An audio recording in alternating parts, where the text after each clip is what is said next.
positive change for not just yourself, but for anybody else. And so then when you flip that, and when we talk about inclusivity, just the nature of the times and where we are, our world is different. And the financial plight of many of our HBCUs necessitates, while we've always been open, that openness. When I was at Tuskegee in the late 80s, we had a large number of international graduate students in all of our programs, East Indian, African primarily. And today, I mean, literally open to the world.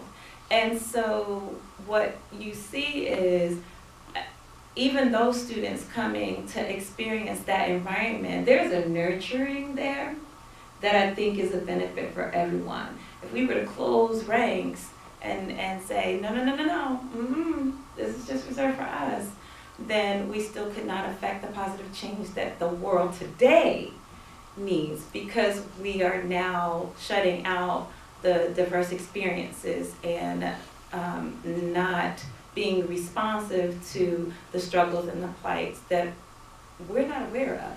And so having that environment where there's a collective inclusion or diversity of population, I think will continue to grow just because of the nature of the society as it is today. And we can't escape it. Corporate America is the same way. I was like, I used to talk in corporate America about the diversity movement. So the workforce is changing, but so is education. So are the populations moving into education.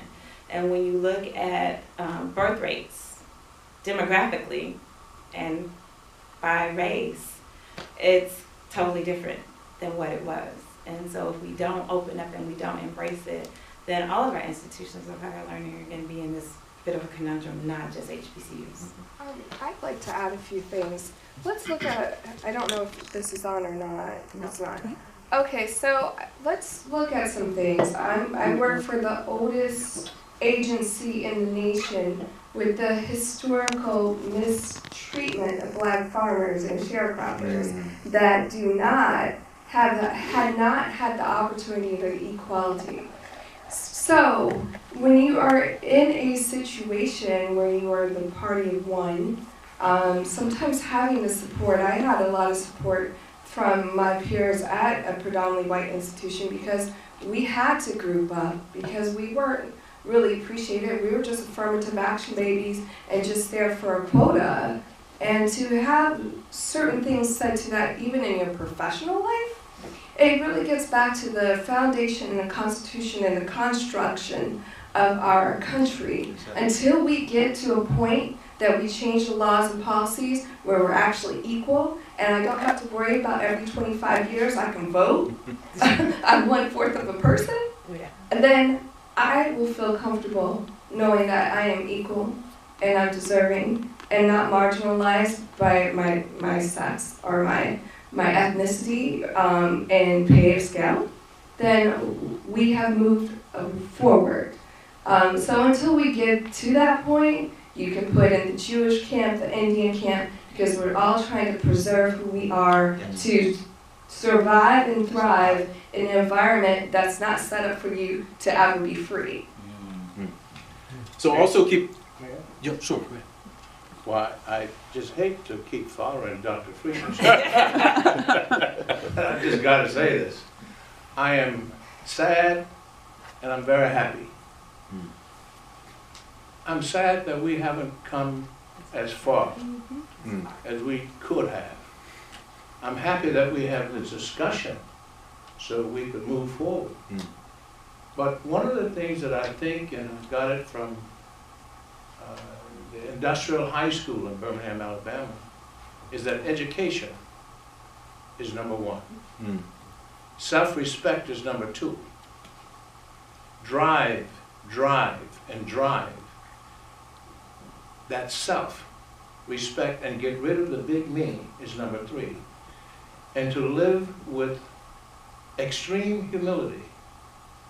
Carry a big stick, speak softly, and be ready to die for what you believe. Mm.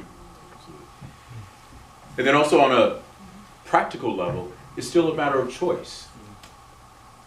There used to be almost 120 historically black colleges and universities. No, not every African American or black or brown person is going to those institutions, right? Not all women are going to all women's institutions. So it does become a matter of choice. And so even though in the midst of everything that we have in front of us, it's still a matter of choice. Let me just share with you very quickly, and then we'll take a few more questions, and then I think we're pretty close to bedtime. Okay. Okay. So as I shared with you before, my daughter's a second-year student at Spelman College in Atlanta. And I asked her, and she wrote this back to me. I said, you know, why do you think, what do you think you'll get from Spelman or a historically black college that you don't think you would receive from a predominantly white institution? And how will that benefit you in life in general? And keeping in mind, of course, I'm bragging, this is my daughter. This was a student who was, by, I mean, all measures, grades, AP, honors, everything you can think of. Brown, Brown, Emory University, all these colleges that had accepted her, and this was her first choice institution. And this is what she said: PWIs are great and all, but they don't contribute to black culture like HBCUs do. I've spent my entire life around people of different cultures, and I've never felt as safe or as culturally aware as I have around my own people. Everything from political issues to studying the African diaspora and black women's studies to celebrating our music, movies, and art are incorporated into our school. We are encouraged to defy